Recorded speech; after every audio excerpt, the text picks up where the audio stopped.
Nzambe aza na manière oyo ye abongisi mpona yo na pokwa lelo.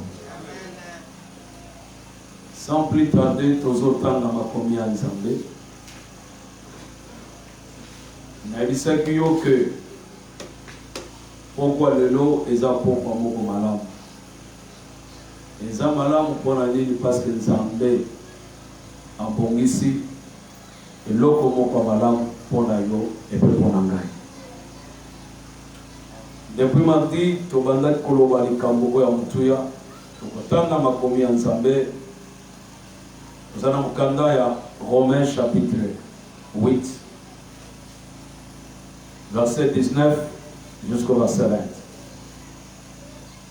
Deuxième lecteur, abongisi biso mbangu mbangu, Job 33 verset 4, et puis Oyasuka atangi biso Somme 104 verset 30. Voilà le texte mosusu eza sur le tableau na biso pona kosunga bandeko na biso oyo bazolanda biso na mosika à travers internet. Alors pour honorer le Nzambe telemi likolo pour que totanga la parole du Seigneur. Je lis Romains chapitre 8, le verset 19. Je lis au nom du Seigneur Jésus-Christ. Aussi, la création attend-elle avec un ardent désir la révélation des fils de Dieu. Car la création a été soumise à la vanité, non de son gré, mais à cause de celui qui l'y a soumise. Parole du Seigneur.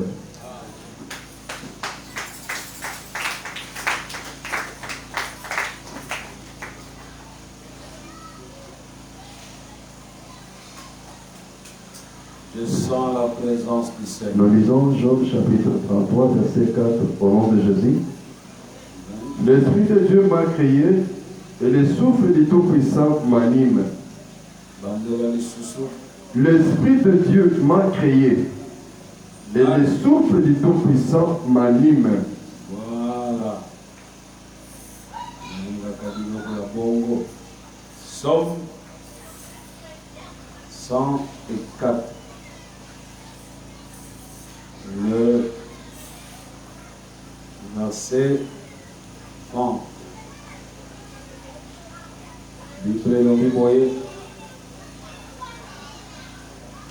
Tu envoies ton souffle, ils sont créés, et tu renouvelles la face de la terre. Nzambe azotinda mopepe na ye po akela. Nzambe azo renouveler elongi ya mapele. Aïe aïe aïe. Est-ce que je peux entendre un amen très fort pour la parole du Seigneur? Et puis mardi na lobeli na solo balikambo oyo etali la puissance créatrice oyo Nzambe apesi biso bana na ye depuis ebandeli ya mois de juin. Ba intervention nyonso tosali awa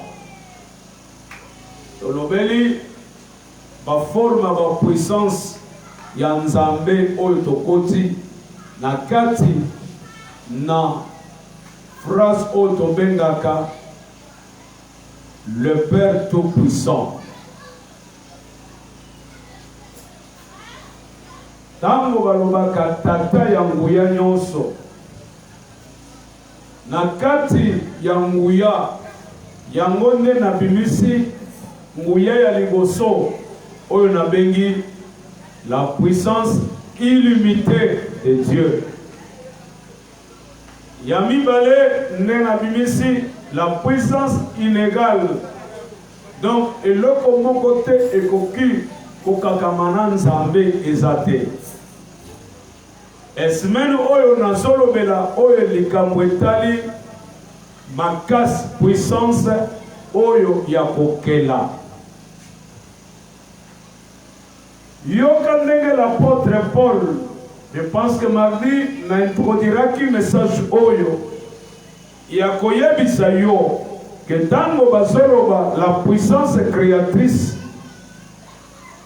tozo distinguer tozomona capacité ya nzambe pona kokela biloko ya sika pe capacité ya nzambe pona kokouverner kokonza et puis capacité ya nzambe pona kosala makambo nyonso oyo ye nzambe akelaki.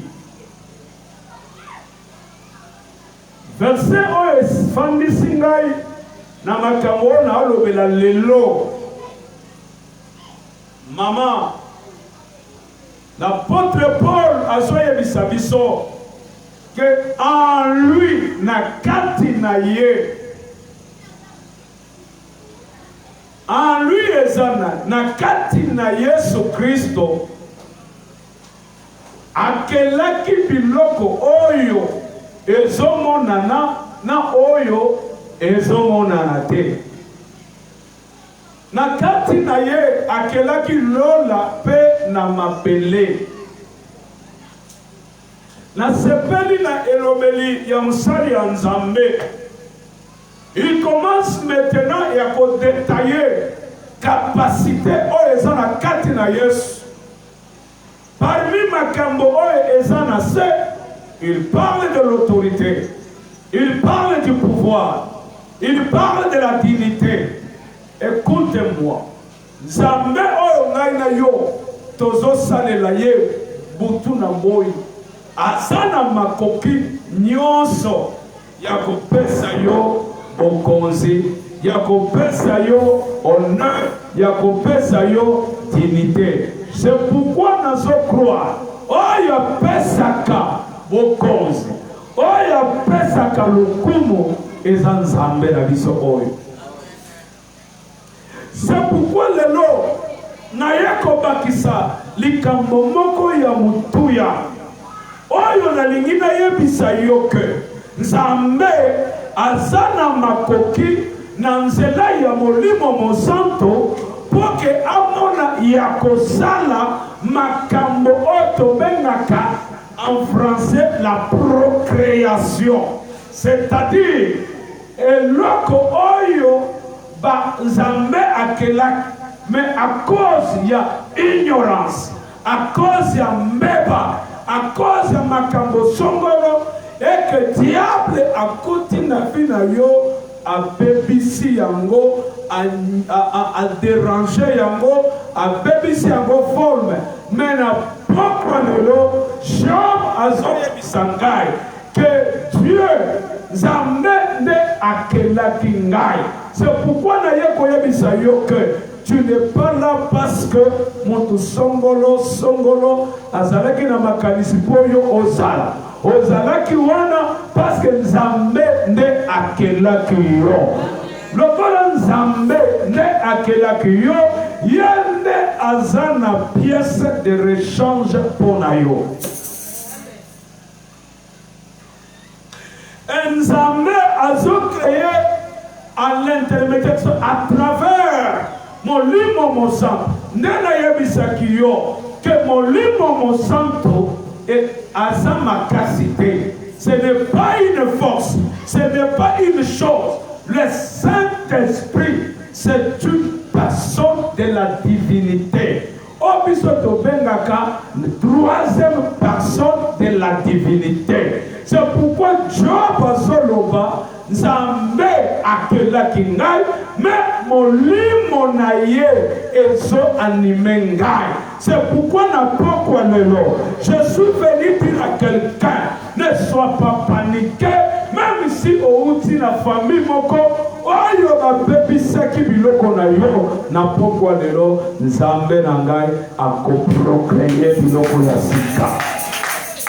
Quand on a la procréation, c'est-à-dire mon santo, c'est l'esprit de l'Éternel qui doit rajeunir quelqu'un.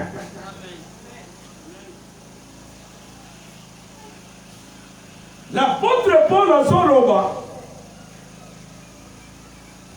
la création, l'humanité, le monde qu'on appelle le cosmos, attend avec un désir ardent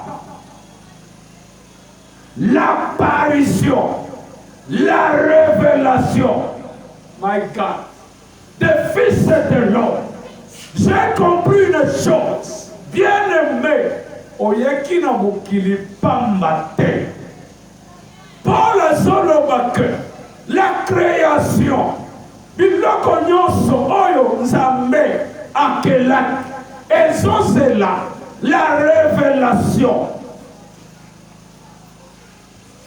des fils de l'homme et la création ezozela avec un désir ardent. Tango na komi wana, j'ai compris quelque chose de très important. Oyo diable abundisaka yo mikolo nyonso parce qu'ayebi malamu que oza muntu apamba te, oza muntu oyo nakoki kobenga ye na pokwa une révélation de fils de l'homme. Tel que tu es là, il y a des gens qui attendent avec ardent désir l'apparition ya mwana moko ya colonne de feu oyo Nzambe alingi asala biloko ya sika na vie na ye. Écoutez-moi, tant nazotanga makomi oyo, j'ai vite compris nengo za wana yo Nzambe akelaki yo pour que yo bagengisa yo epai ya mutu mosusu te, mais Nzambe akelaki yo pour que yo ogengisa bato mosusu. Qu'est-ce que je voudrais parler ce soir en disant ceci? Il y a mutu moko aza ao komanda lelo, il y a batu moko bazozela yo opambwama, yo ozala la vie kitoko, yo ozwa mbongo, yo ozwa stabilité pour que bango bami retrouver. C'est pourquoi nazoyebisa yo ngonga ekoki que la révélation oyo batu babanda kozela ekokisama na vie na yo. Narobi yo nde révélation babi na yo. Est-ce que tu me crois que c'est toi qui as la révélation de ta famille? Est-ce que tu crois qu'il y a des gens qui t'attendent avec ardent désir? Maman. Est-ce que vous dites maintenant que les abattements sont la bonne na posa? Barbi tous la limana mwana mwasi oyo. Soki kaka bali nande na kobanda ko servir. Nana ko sutana na soye biselu makambo Nzamba ko sala na ane oyo.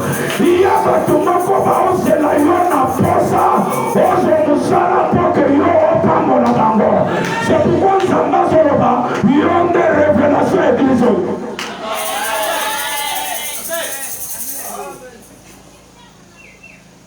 Il y a des gens qui sont en train de vivre dans la confusion parce qu'ils n'ont pas encore compris la révélation. Si tu comprendras que c'est moi qui ai la révélation, tu ne peux pas blaguer avec ta vie. En d'autres termes, le cosmos, c'est-à-dire la terre. La terre était dans le chaos. La terre n'avait pas de forme. La terre était vide, informe. Mais l'esprit de l'Éternel planait. C'est cet esprit qui parle à travers l'apôtre Paul en disant le temps est arrivé que cette terre ait eu la forme. C'est pourquoi ce soir, que Dieu à qui je sers n'a pas quoi le lot, apesa mutu na mutu nyoso forme, ya ye, oye Nzamba qui n'a pas quoi le lot. Est-ce que tu crois que la parole de Nzamba ça n'a pas qui a rejeté Ah, tango balobaka la régénération. Régénérer. Na comprendra que yango makasi. Tango na étudiaki vie ya aigle. Aigle soki ya koli. Azalaka na étape o babengaka régénération. C'est pourquoi Nzambe na se ya bonzambe na ye azopesa biso emoniseli oyo ndenge ozopima awa yaya tia yango na motema na yo ke ngai nabotamaki na famille oyo ngai nde révélation ya libota oyo lokola ngai nde révélation ya libota oyo ane oyo à travers ngai famille na ngai kopambwama à travers ngai bato mosusu bakozala na vie ya malamu à travers ngai bato ebele bakozala na vie ya malamu. Il y a quelqu'un que Dieu va bénir, il sera une bénédiction pour sa famille.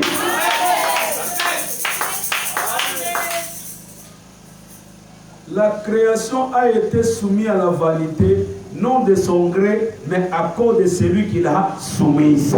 Tala, makambo oyo ezosala manakati na famille na yo, makambo ezosala manakati na vie na yo, eza indépendamment na volonté na yo. Mais lokola bato baozela David aya bazozela mwana mobali moko atelema. C'est pourquoi nazoyebisa yo yo okokufa mobola te, yo okokufa boye te, yo okokufa ndenge bato bazokanisa yo te, parce que yo nde omemi farton ya famille na yo, yo nde omemi lobi ya famille na yo, à cause ya biloko Nzambe atie na yo, tika molimo mosantu arejenir yo.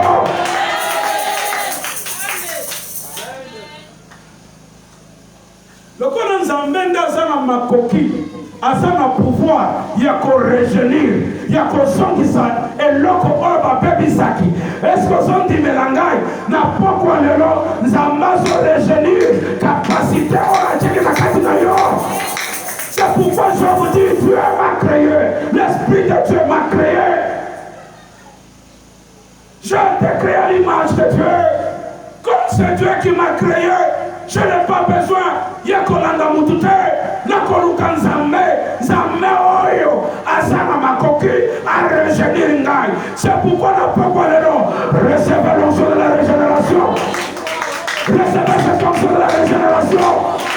Ndomonaka mutu asambelaka mingi ekozala pasi omonaka mutu wana akomi okolo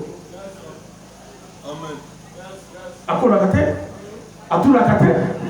Tala soki oza na Nzambe okotula te, soki oza na Nzambe quelle que soit la longueur de la nuit le soleil apparaîtra.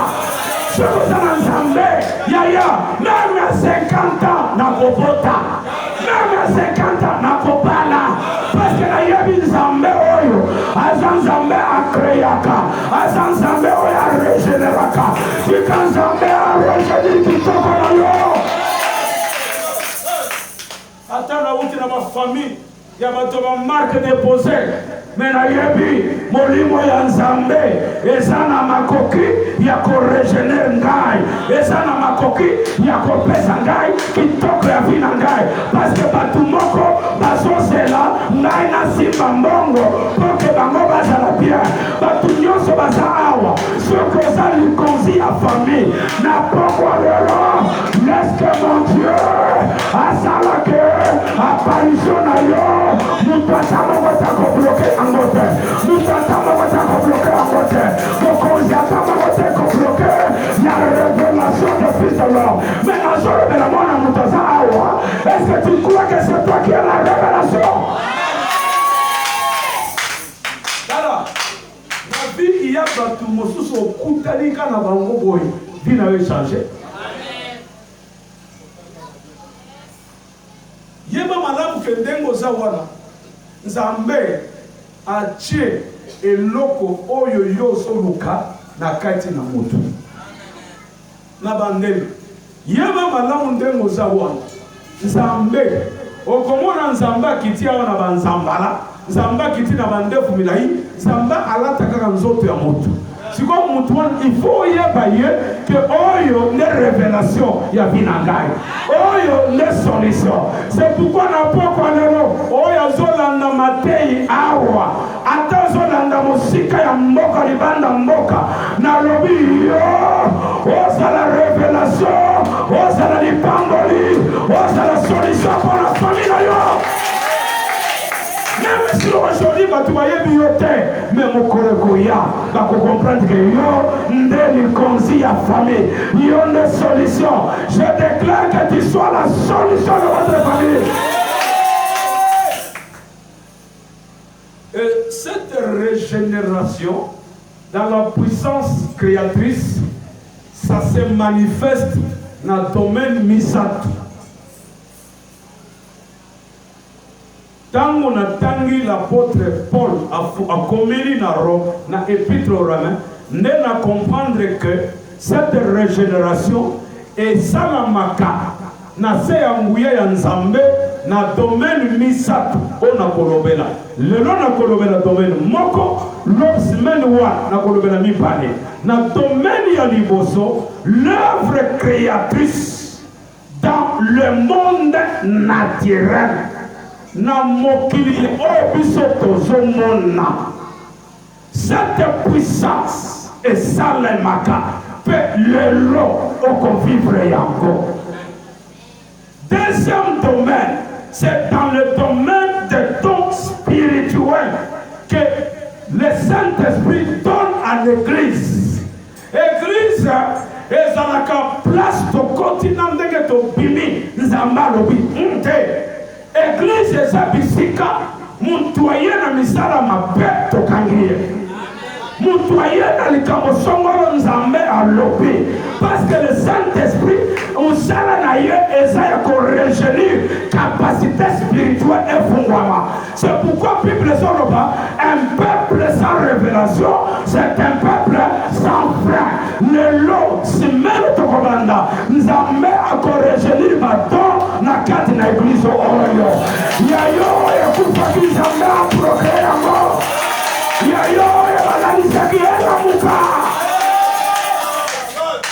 domaine ya misatu eza oyo tobengaka renouveau personnel, c'est-à-dire aza na makoki ya kozongisa mutu na yo valeur na yo. Kanga trois domaines oyo la régénération par la puissance créatrice et kosalema na vie na yo et kosalema na mokili oyo domaine ya liboso c'est dans le monde naturel on est na tanga lelo domaine ya mibale c'est dans l'aspect spirituel par le temps et domaine ya misato c'est dans le renouveau personnel. Dans le domaine il y a un monde naturel. Na vu yango na Genèse chapitre 1 na moni ndenge cette puissance a commencé à donner la forme à un monde qui était vide. Dieu a commencé de créer à travers, à partir de rien. Keba nzambe o nazote ya yo nzambe komi kokela mokili. Il a créé le sol et la terre à partir de rien. Nzambe sal alors que le soleil que le soleil soit et le soleil fut. Nzambe komi kopesa beauté et pas ya mokili oyo ezalaki na molili oyo molili ebandaka kokonza mais Nzambe na se ya régénération par la puissance créatrice. Dieu a commencé ya kopesa beauté lelo toi et moi nous sommes créés à travers la terre. C'est pourquoi Job Azoloba, tu es poussière, tu retourneras à la poussière. Matière, on Nzambe akelaki yo, et c'est là qui m'appelait. Azui m'appelait à former Moutouana, Azui souffle naïe, il a mis dans l'homme. L'homme est devenu être vivant. Nzambe wana a commis qu'on peut s'apporter. Il a séparé la terre et les cieux. Il a séparé les gens de la terre. Ça, ce sont la puissance créatrice Yanzambe. Yangonde na soye bisayo. Ce qui Zambé, après ça qui forme, Yamabele. Après ça qui m'appelait, Oya Hukaukater, Oya Mai, Oya Lola Ciel. À combien plus forte raison ce Dieu-là sera incapable de te donner un enfant que tu es en train de chercher, de te donner le travail que tu es en train de chercher. Est-ce que tu me crois que ce Dieu-là, il est capable, il a co-créé et lokomoko nakati na mabele na yo.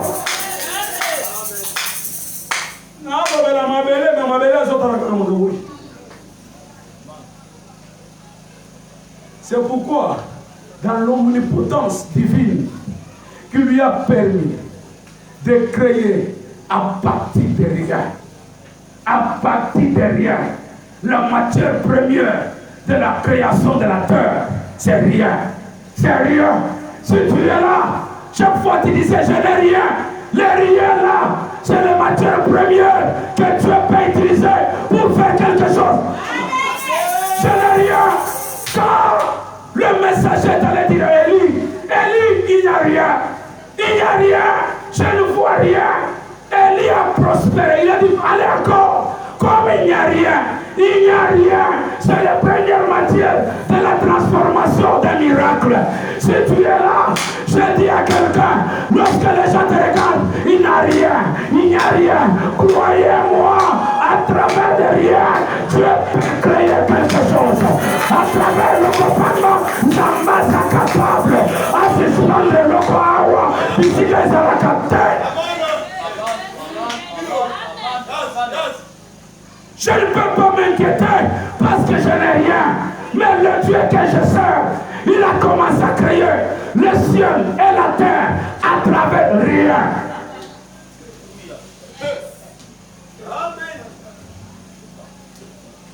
Est-ce que peut-il venir quelque chose de bon à Nazareth?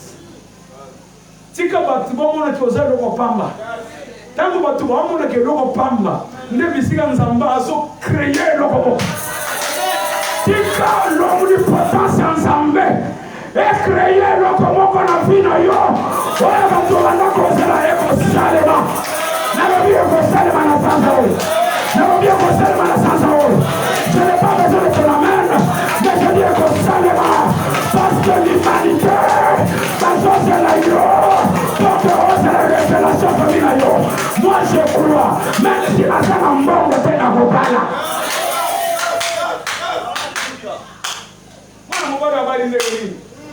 Les camps, les combats, ça ne m'engage pas. Et ça, le problème n'a été. Mais Naza Nzambe, Oyo a régénéré qui m'a créé mon bimba.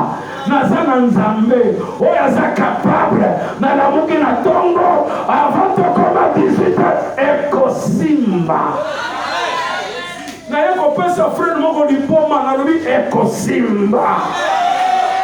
Ataba tu vas négliger yo pas de quoi. Yebisa bango. Naza na tata yangu ya nyonso. Oya kela kilola na mapele.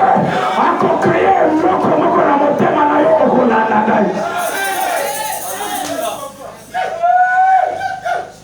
Nandimeli Nzambe tata yangu ya nyonso. Mokeli ya lola pena mapele. Nakola Nzambe kela ki mapele. Yo Nzambe anda kela ki yo. Azana ba pièce de rechange. Na pokwa lolo. Eloko noso ba imaki. Nzambe songi sayango. Eloko ba kodisaki Nzambe songi sayango. Bakoyoka sango. Nazoyo kodisi bakoyoka sango. Keto kanzeki yoko simba. Yebisa mutaza pembeli ya ngai yoko simba.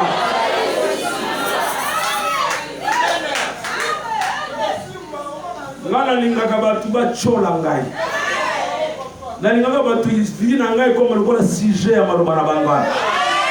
Tika Nzambe asisite batu bafinga yo. Tika Nzambe asisite ki asala kokola mobali te. Musala reza ka kolanda asala loko te. Na loko te eloko kozala. Na loko te eloko kozala. Na femi sa mtumo na eloko zabe eloko kozala. Tika mokili baloba azate. Tika mokili baloba ane eloko te. Tomo na yazana marque déposé tana. Nzambe ona soye bisayo. Asa Nzambe abataba marque déposé.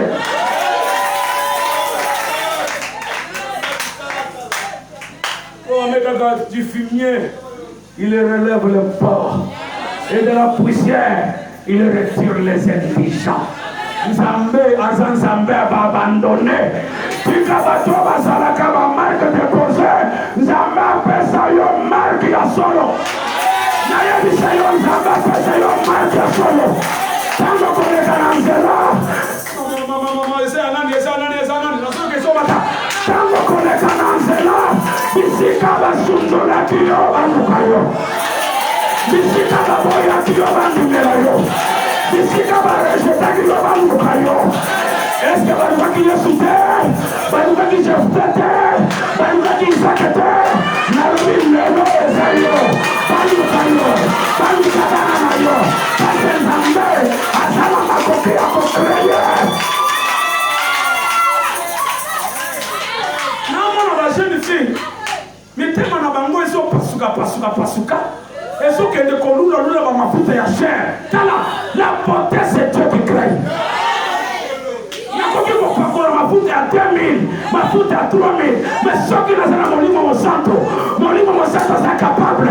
Apesa la beauté, au lieu de beauté kopesa ngai te.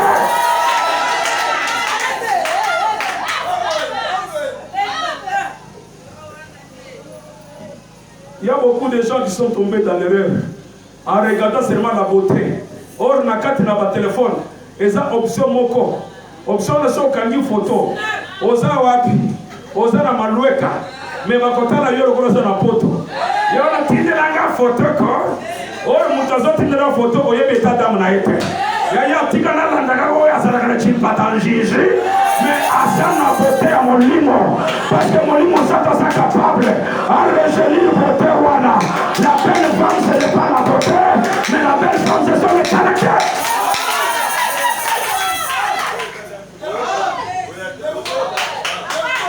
Est-ce que c'est Simba? Est-ce que je peux avancer? Je peux avancer. Attends la sopa pour la mafuta mbila. Mais le Seigneur est capable de me rejeter. L'homme ne vient pas parce qu'on a du cabello, mais l'homme vient parce qu'en toi, et l'homme comme les open dans le coffre.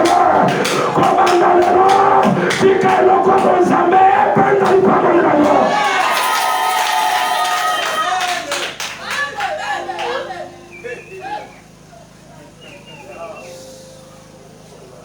L'Esprit de Dieu m'a créé. Et le souffle d'Élohim, j'aime ce que lui s'est bon dit. Le souffle du Tout-Puissant. L'Esprit de Dieu m'a créé. Si c'est Dieu qui t'a créé, accepte-moi avant de commander les 30. Et l'okomoko si que salema. Ce qu'ils en mettent sur Pema. Le souffle. Il dit. Quand Dieu souffle, la face de la terre, Nzambe appelle m'appeler face mon souffle. Ce n'est pas moi qui ai dit, c'est la parole. Il dit le souffle, Nzambe, et personne m'appeler forme mon souffle. Maman, je ne peux pas m'inquiéter. Je viens dans telle famille. Non, c'est que je veux chercher que le souffle d'Élohim, lorsqu'il souffle sur moi, c'est pourquoi la Bible me dit, ceux qui sont en Christ, ils sont devenus une nouvelle, les choses anciennes, et voici toutes les choses sont devenues nouvelles. Ce n'est pas moi qui ai dit, c'est la parole. tika souffle ya Nzambe ye anime moto moko tango il met c'est-à-dire moto azelaki déjà ya kokufa azopema te azotambola banzizi bazolata mais quand tu souffles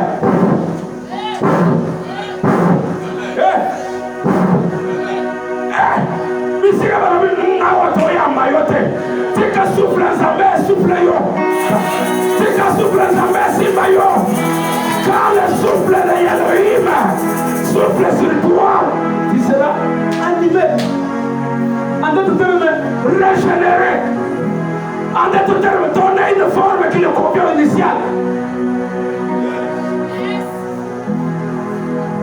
Bakoselati suka bakosalani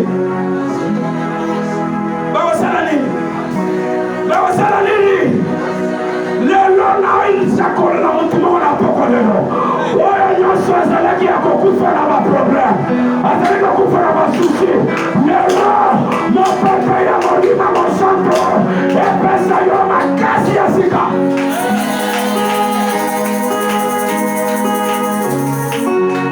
Il y a des objets inanimes et des objets animés, c'est-à-dire le souffle de l'Éternel m'a animé. Yaya, lelo, okopimandengo kopite, parce que Elohim va souffler sur toi. Elohim va souffler sur tes yeux. Elohim va souffler sur ta vie. Okopimana elongi ya sika. Tika Nzambe changer elongi ya papa mamawa. Tika Nzambe changer elongi ya tina yo. Nakolo eske sa ye. Ou bien ça mon tomasoso. Tu le répondras. L'esprit de l'Éternel m'a créé. Mais le souffle d'Elohim, il m'a réanimé. Oh, non, soit ta bonne capoura.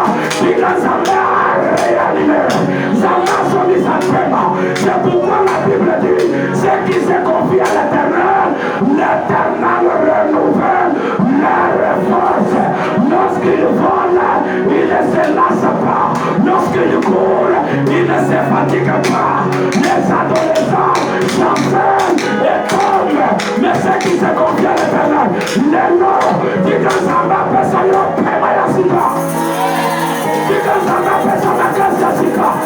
Naïba Bala, Nalobi, Kanari Boso, Nalobi Bala, Nalobi Simba Yayo, Nalobi Bonga Manabi, Nalobi Simba Bonga Babala Simba Kito, Nalobi Pina Yo Baba Malabo, Pina Yo Pesa Bandi Bosa Moya Nzambe.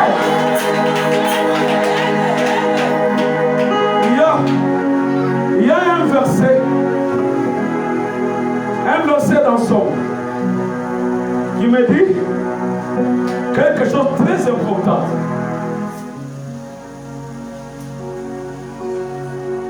Nous l'avons lu ici, dans Somme 54.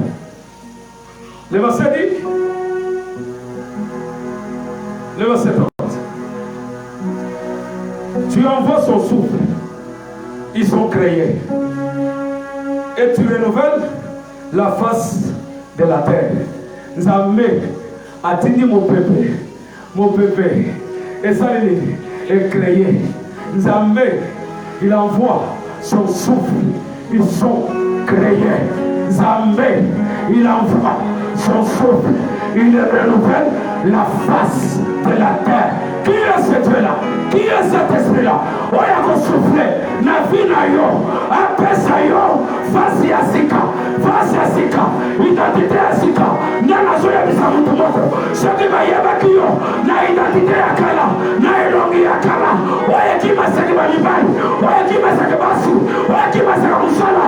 Lelo, que l'esprit d'Elohim, l'esprit de tout-puissant, apesa yo identité ya sika.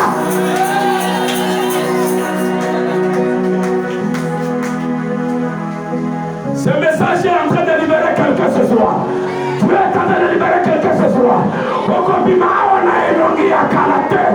C'est pourquoi la Bible dit, ne pensez plus aux événements passés. Ce qui est passé est déjà passé. Manguna na osaka liya finga yo, ako finga yo, oye si eleki, mais oye soya ayebi ya kote. C'est pourquoi la sosa kola mutu moko, tika Nzambe,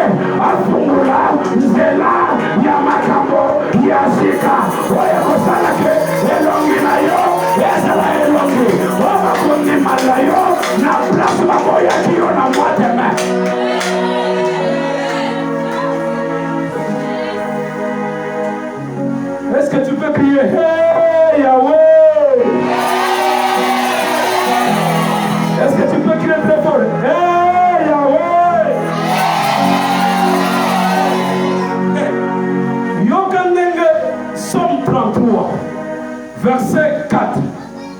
Verset 6 et Zoroba. Les cieux ont été faits par la parole de l'Éternel. Et toute leur armée par le souffle de sa bouche. Yebisa mundaza pembeni keba na molimo ya Nzambe.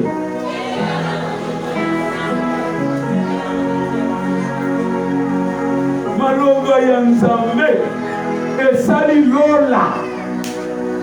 Mopepe ya Nzambe ekeliba arme nyonso tozomo na munoko. Soki maloba ya Nzambe yango nde ekeli lol. Combien plus forte raison la parole de Dieu a créé yo esika moko oyo bakoki kochata kiti poke secrétaire afanda mena zoyebisa mutu moko na entreprise wana liloba ya Nzambe ekreye musala moko malamu mpona yo. Eske zawa soki maloba Nzambe yango nde ekreyaki lola lelo nazoyebisa liloba wana eyango ezoyebisa na pokwa lelo elobi ye moko akokreye yo mobali ya age na yo mobali ya génération na yo mwasi ya niveau na yo mofi ya niveau na yo entourage ya niveau na yo nazoyoka Nzambe azoyebisaka ya batu moko Nzambe akochange entourage na bango. Nzambe akochange environnement na bango. Okomona Nzambe akokotisa yo na environnement ya bafemme d'affaires, environnement ya batu élevé.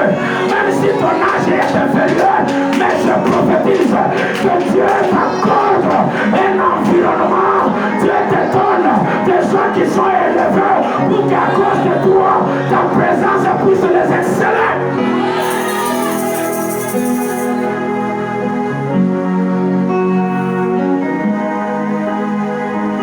Je suis en train d'utiliser makambo oyo na lobaka na teyaka. Un jour, j'ai pris seulement Somme 33 verset 4. Naebisi Nzambe na posa na mbongo. Mais mbongo eza na monoko ya mbisi. Mbisi wana nayebi te. Na yao nalobi tata Nzambe ya nguya yonsi na créé situation moko esalema na biro moko baya koluka ngai parce que ngai nde solution ya problème wana. Bamaza bien tala niveau ya yo ya makambo ya Nzambe nde ezokitisa tata ya nguya ya nyonso. Nzambe onazoyebisa yo meka essaye un peu, tu me donneras raison. Essaye un peu ce que je te parle, tu me donneras raison. Bisika baboyaka yo zonga belela tata yangu ya nyonso loba Nzambe nana kokende te mais loba na yo ecreye problème na relation wana poke ngai nazala solution ya famille wana. Quand je priais après 45 minutes Nzambe a créé situation. C'est pourquoi on n'a pas connu. Je te dis, dans ton entourage, dans votre famille, dans votre quartier, dans votre université, partout tu te retrouves. Je dis que le Seigneur crée des problèmes pour que toi, tu sois la solution dans ton entourage. Je parle à quelqu'un, celui qui est disponible, qui dit je le reçois au nom de Jésus.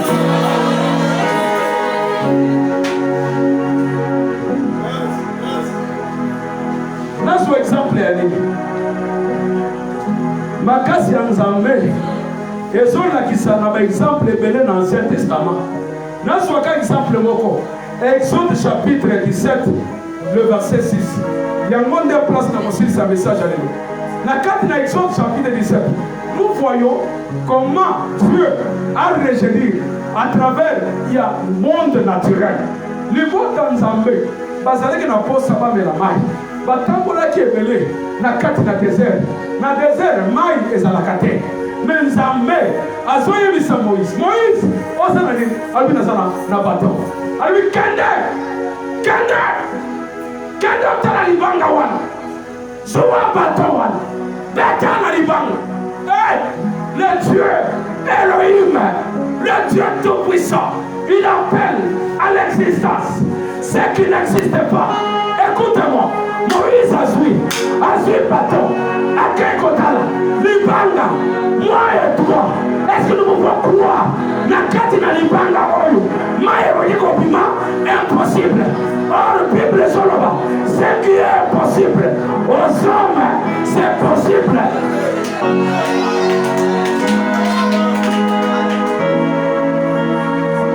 Moïse a su bateau avec Zambaï se bête avec un malamoko. Elle a mon mouton. Avec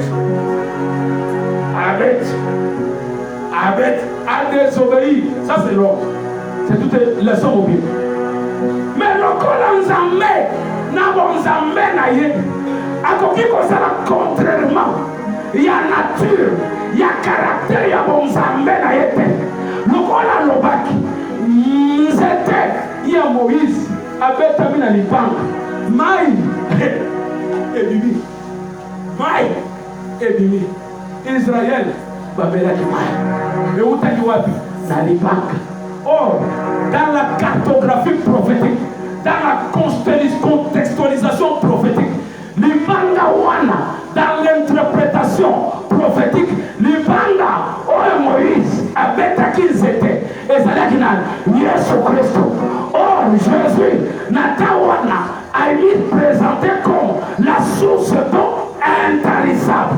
Or, c'était, oh Moïse, ça signifie quoi? Écoutez-moi, je te dis, même Pisika, Oyo, Mayebi Makate, Souanzete, Yana Kouwa de Golgotha, Pétanzete Wana, au nom du Père, du Fils et du Saint-Esprit, Yaya, Maye Kopima, or Maï est sa solution, Maï est sa réponse, Maï est sa kimia. Je dis à quelqu'un, Pisika Kimia Zalakate, Libanga Oyo, et Bilisaka Maï et Kopimisa Maï, Pisika Famille Zalakate, Makapavia, et Kopima, l'eau tirée du rocher, l'eau a été tirée du rocher, mon mariage, et Kopima na rocher, mon élévation, et Kopima na liziba, élévation ya bana nangai, et Kopima na liziba, Nazwa Sakoma, Mutumako na Pogolero, Oyo, Akutanaki na Bokabuke, Akutanaki na Bapase, Akutana Bambonge, je déclare, la Katina Finayo, Tikanzame Alibirisa Mai, Zakabilisa Solution.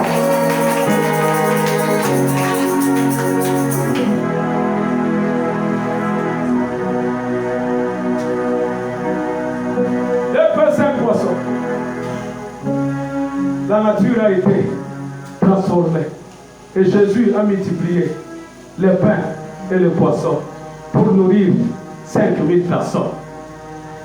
Ce qui est possible aux hommes, c'est possible à Dieu. Tala, ce qui nous a fait, Azara Makoki a corrigé Moki, le monde matériel. Toi qui fais partie de la terre, ce soir, que mon Dieu puisse te réchauffer. Zamba azongisa kitoko na yo. Zambe azongisa magazi na yo. Sekupaka na mrego zokugula maboko. Nalobi yamba pepe ya makambo minene.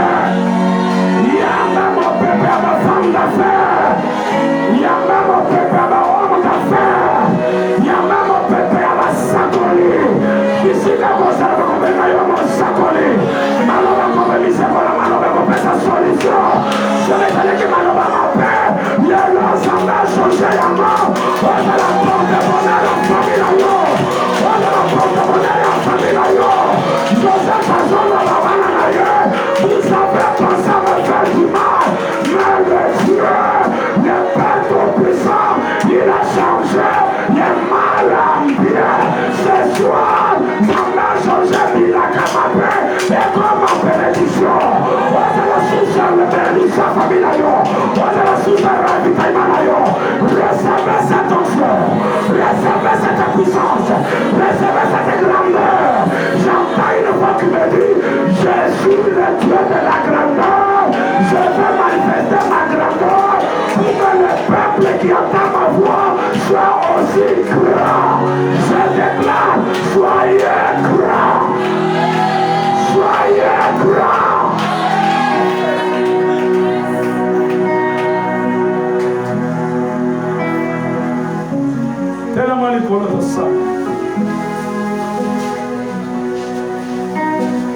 Le souffle de l'Éternel a donné la face, il a renouvelé la face de la terre.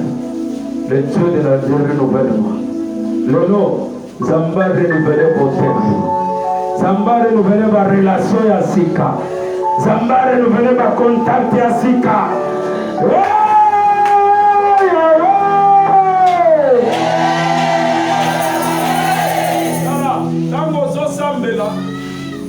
Zambela na makasi nyos.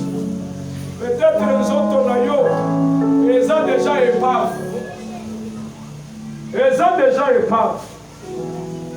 Mais nazoye bisayo que na poko lelo l'esprit, le souffle de tout puissant et qu'on ranime souffle à quatre la vie na yo.